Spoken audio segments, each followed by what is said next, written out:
সরাসরি চালিয়ে দিলাম, যার ফলে ফেক ভ্যালু ছাড়া কিচ্ছু হয় না। ফেক ভ্যালু বেঁচে গেল, ফেক ভ্যালু মানে থাকলো ফেক ভ্যালু। কারা বিচার বুঝে হয়েছে? আরো দুঃখের কথা বলে দেখেন, একদিকে সংস্কার চলছে, আরেকদিকে আসিফুল সাহেব বিচারপতি বানায়, আবার কয়দিন আগে একটা কমিটি করবেন প্রফেসর ওইটা প্রফেসর আরে হাইকোর্টের বিচারপতি নিয়োগ সংক্রান্ত কমিটিতে উনিকে কমিটি করা, নির্বাহী বিভাগ থেকে বিচার বিভাগকে সম্পূর্ণভাবে আলাদা করতে হবে।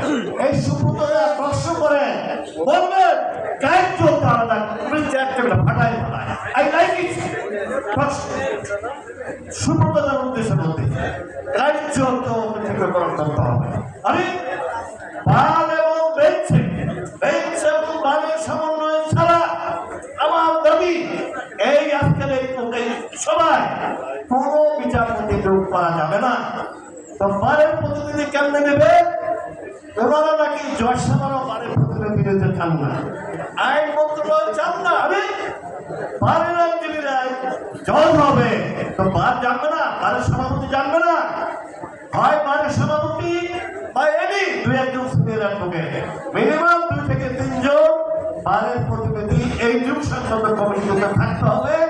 এই কথা অনেক কিছুই বলতাম, আরো সময় আসবে ভবিষ্যতে। সুব্রত এবং মহসিন ভাইয়ের কাছ থেকে আমরা মূল্যবান বক্তব্য শুনবো। সবাইকে ধন্যবাদ।